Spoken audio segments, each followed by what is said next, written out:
আসসালামু আলাইকুম। কি অবস্থা সবার? আশা করি সবাই ভালো আছেন। আমিও আপনাদের দোয়ায় অনেক ভালো আছি। তো আমার অনেকে প্রশ্ন করতেছেন যে ভাই, আমার পাসপোর্টে যদি অন্য দেশের ভিসা থাকে, অন্য দেশের যদি স্টিকার থাকে, ভিসার স্টিকারের সিল থাকে, তাহলে কি আমি স্পেনে গিয়া স্পেনের 2 বছরের নিয়মে আমি বৈধ হইতে পারম কি পারম না? তো এটা একটা কমন প্রশ্ন। এটা অনেকে মনে করেন যে আমি ক্রোয়েশিয়া আইছি, আমি হাঙ্গেরি আইছি, আমি পোল্যান্ড আইছি, আমি ইটালিতে আইছি, আমি ফ্রান্সে আইছি। তো এখন স্পেনে যদি যাই, স্পেনে তো আমার পাসপোর্ট থাকবো। তো সেই পাসপোর্টে যদি আমার ভিসা থাকে, তাহলে কি আমি সেই দেশে বৈধ হইতে পারব কিনা, এটা আমার অনেক বলতেছেন। যে ভাই, আমি যতটুকু জানি সেটাই আপনাদের কাছে শেয়ার করি। আমি কিন্তু কোনো উকিল না, কোনো কিন্তু বড় কর্মকর্তা না যে আমি সঠিকটাই জানি, আমি সব কিছু জানি, এমন কিন্তু না। আমি যতটুকু জানি ততটুকু আপনাদের কাছে শেয়ার করি, প্লাস ততটুকু আপনাদের উপকার হইব বলে আমার মনে হয়। তো যাই হোক, অনেকের আছে ভাই, আপনার হাঙ্গেরি আসেন, পোল্যান্ড আসেন, অনেকে আসেন যে ইটালি আসেন। তো আপনারা কিন্তু ওই জব বিষয়ে আসেন, সম্ভবত সবচেয়ে বেশি আসে জব বিষয়। তো দেখা গেল কোম্পানি রিসিভ করে না। কোম্পানি রিসিভ না করলে কিন্তু অনেক ভোগান্তির মধ্যে পড়তে হয়, অনেক ভোগান্তি প্লাস অনেক দৌড়াদৌড়ি। কেননা বাংলাদেশ থেকে অনেক ঋণ করে আসেন, অনেক টাকা ধার নিয়ে। সবার তো আর ক্যাশ টাকা থাকে না। সবাই দেখা গেলো 14 লাখ 15 লাখ টাকা, এটা ম্যানেজ করা কিন্তু অনেক টাফ ব্যাপার অনেকের কাছে। তো যাই হোক, তখন সে বিভ্রান্ত হয়ে যান যে এখন কি করা যায়, কি করলে সবচেয়ে বেশি ভালো হইব, কোন দেশে গেলে সবচেয়ে বেশি ভালো হইব। তো তারপর আপনি খেয়াল করেন যে বৈধ হওয়াটাও জরুরি, সেই সাথে বাংলাদেশে ফ্যামিলি রেখেছি, ফ্যামিলির কাছে যাওয়াটাও জরুরি। তো সেই আলোকে আপনারা বাইছে নেন সবচেয়ে বেশি স্পেন। কারণ স্পেন 2 বছরে আপনার কার্ড দিতেছে, প্লাস স্পেনে 2 বছরে আপনি বৈধ হইতে পারবেন যদি কোনো ক্রাইম না করেন, যদি কোনো ওই সঠিক বাংলা ভাষায় যেটা বলে আকাম কুকাম না করেন। তো যাই হোক আর কি, কোনো মামলা টামলা কোনো ঝড়ঝাপটা না থাকলে আপনি 2 বছরে বৈধ হইতে পারবেন, বর্তমানে যে আইন আছে। তো যাই হোক, অনেকে বলতেছেন যে স্টিকার থাকলে এখন কোনো সমস্যা হইব কিনা। আপনি সর্বপ্রথম দেখতে হইব যে স্পেনে বৈধ হইতে আপনার কি কি দরকার, কি কি চায়, কি কি প্রসেসিং করে। তো ফার্স্ট অফ অল, আপনি যদি স্পেনে আসেন, স্পেনে সর্বপ্রথম আপনার বাসা রেজিস্টার করতে হইব আপনার নামে, যেটাকে বলা হয় এনপাদ্রমেন্তো। তো এই এনপাদ্রমেন্টোটাই, এটাই সব কিছু। এটাই কিন্তু স্পেনের সবচাইতে বড় যে ডকুমেন্ট সেটা।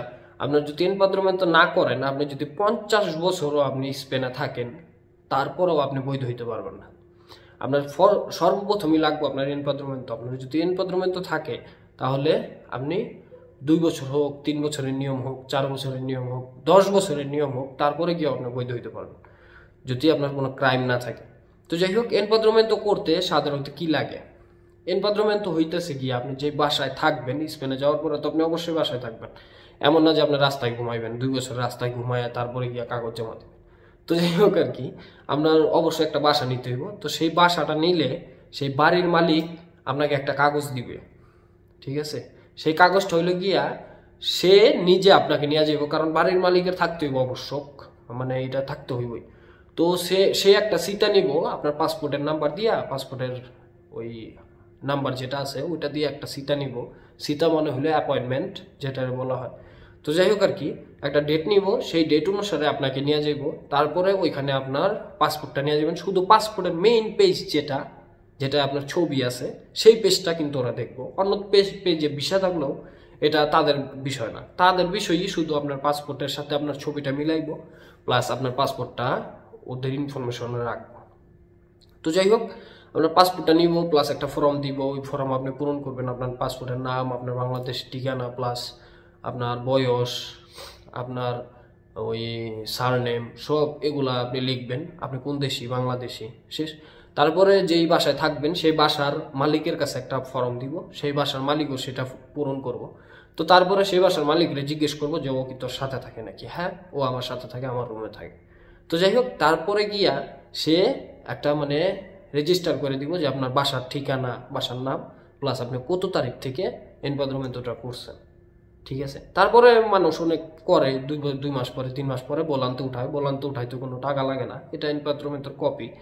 আপনি দেখবেন যে আপনার কপিটা, এনপাদ্রমেন্টোটা ঠিক আছে কি না, নাকি বাঁকা, যেটাকে বলা হয় বাতিল। অনেকের আছে মালিক যার বাসায় আপনার এনপাদ্রমেন্টো নেয়, সে কি করে, বাঁকা দিয়ে দেয়। বাঁকা বাদ করে ফেলে। বাদ করলে কি করতে পারে সে, আরেকজনের নামে এনপাদ্রমেন্টো করতে পারে। এখন আমার বাসায় রুম খালি আছে 2টা, কথা বুঝেন, আমি সংক্ষিপ্তভাবে বইলা দিই। রুম খালি আছে দুইটায় আমি সর্বোচ্চ 4 জন লোক রাখতে পারবো স্পেনের নিয়মে। তো 4 জনের জায়গায় যদি এখন আমি 6 জন এনপাদ্রমেন্টো দিই, তাহলে তো এটা মানে গ্রহণযোগ্য না, তারা ধরে ফেলবো আমার। তো এই জন্য কি করে, তারা বাঁকা দিয়ে দেয়। তো এই জন্য আপনার 2 মাস 3 মাস পরে মানুষ চেক করে যে আমারটা ঠিক আছে কিনা। তো এই এনপাদ্রমেন্টোটা হইলই গিয়া আপনার বৈধতার প্রধান যেই কারণ, সেটা প্রথম স্টেপ। তো স্টেপের পরে আপনি অন্য সব যেগুলো আছে মেডিকেল কার্ড, যেগুলো আছে ব্যাংক কার্ড, তারপর যেগুলো আছে আপনার মেট্রো কার্ড, এগুলো আপনি বানাই ফেলবেন যখন আপনার এনপাদ্রমেন্টো হইব।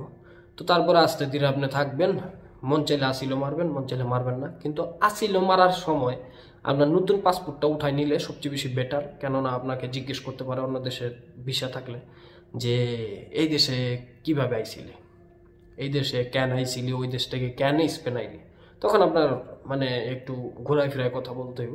তো এই জন্য আমি আপনারে রিকমেন্ড করুন, যখন স্পেনে আসবেন এনপাদ্রমেন্টো করবেন, তারপরে যদি আসিলো মারেন, তাহলে গিয়ে আপনি পাসপোর্টটা চেঞ্জ করে নেবেন। এটা সম্পূর্ণ মানে বেশি সময় লাগে না, 20 দিন 21 দিনে পাওয়া যায় পাসপোর্ট। তো যাই হোক আর কি। কিন্তু আপনার যখন বৈধ হইতে যাবেন, এটা সবচেয়ে বেশি গুরুত্বপূর্ণ বিষয়। আপনার 2 বছর পরে যখন বৈধতার জন্য জমা দিবেন, তখন আপনার সম্পূর্ণ আপনার পাসপোর্টের যে পেজগুলো আছে সম্পূর্ণ সাদা থাকতে হইব, ফাঁকা থাকতে হইব, কারণ এটা আপনার বৈধতার ক্ষেত্রে এটা লাগবে। তো এটা নিয়ম আর কি, বৈধতার ক্ষেত্রে আপনি সম্পূর্ণ সাদা পাসপোর্ট, যেটাই কোনো সিল নাই, যেটাই শুধু স্পেনের সিল থাকবো, শুধু স্পেনের ভিসার সিল থাকবো, এরকম পাসপোর্ট আপনারা জমা দিতে পারেন। তো এরকম টাইমে আপনি কি করবেন, যখন আপনার জমা দেওয়ার সময় হইব, তখন গিয়ে আপনি নতুন একটা পাসপোর্ট উঠাইবেন। এটা 110 টাকা 10 ইউরো নেয়, 110 ইউরোতে 10 বছরের দেয়। হ্যাঁ 10 বছরের দেয়, 10 ইউরো নেয় মেবি, এখন হয়তো বাড়তে পারে। আমি আরও 8-9 মাস আগে উঠাইছিলাম, তো তখন দেখছিলাম 110 ইউরো নিয়েছিল। তো যাই হোক আর কি। তো যারা বলতেছেন যে অন্য দেশের স্টিকার থাকলে, অন্য দেশের সিল থাকলে এটা কোনো মানে ঝামেলা হইব নাকি, যা এনপাদ্রমেন্টো করতে পারবো নাকি, এনপাদ্রমেন্টো করতে ভাই কিচ্ছু লাগে না। আপনার শুধু ওরা পাসপোর্টের ওই মেইন পেজটা দেখবো, যেটা আপনার ছবি থাকবো, আর সেটা আপনার বাড়ির মালিক সে আপনাকে নিয়ে যাবো, সে আপনাকে নিয়ে একটা সিটা নিয়ে অ্যাপয়েন্টমেন্ট নিয়ে তারপর আপনার ডকুমেন্ট ও সাবমিট করব। তারপরে গিয়ে আপনার রেজিস্টার হইব যে বাসা আপনি নিছেন, বাসায় আপনি থাকতেছেন, ঠিক আছে। তারপরে যদি আপনি আসিলো মারেন, আসিলোতেও আপনার পাসপোর্টে ভিসার স্টিকার থাকলে সমস্যা নেই, সেটা আপনি এক্সপ্লেন করবেন যে কেন ওই দেশ থেকে আসছেন। তো এটার অনেক কারণ হয়তো আপনার কাছে থাকতে পারে, আর কারণ ছাড়া তো আপনি আর আসেন নাই। তো যাই হোক, এটা নিয়ে ভয় পাইবেন না। এত কিছু মানে স্পেন এত কঠিন একটা দেশ না যে আপনার বৈধতায় এত সমস্যা করবো, এটা হয়েছে ওইটা হয়েছে, এত নারী ঘুরে নিয়ে টান দিব। তো যাই হোক আর কি, তাও সাবধান থাকা ভালো, সবকিছু জানি না তারপরে পদক্ষেপ নেওয়া ভালো, এটা আমি সবচেয়ে মানে ভালো মনে করি। তো যাই হোক, ভিডিও আজকের মতো এই পর্যন্ত। ভিডিও ভালো লাগলে অবশ্যই লাইক করেন, মন চাইলে শেয়ার করেন, আর পারলে অবশ্যই আমার চ্যানেলটা সাবস্ক্রাইব করে রাখবেন। তো দেখা হইতেছে পরবর্তী কোনো ভিডিওতে, সে পর্যন্ত ভালো থাকেন, সুস্থ থাকেন, আল্লাহ হাফেজ।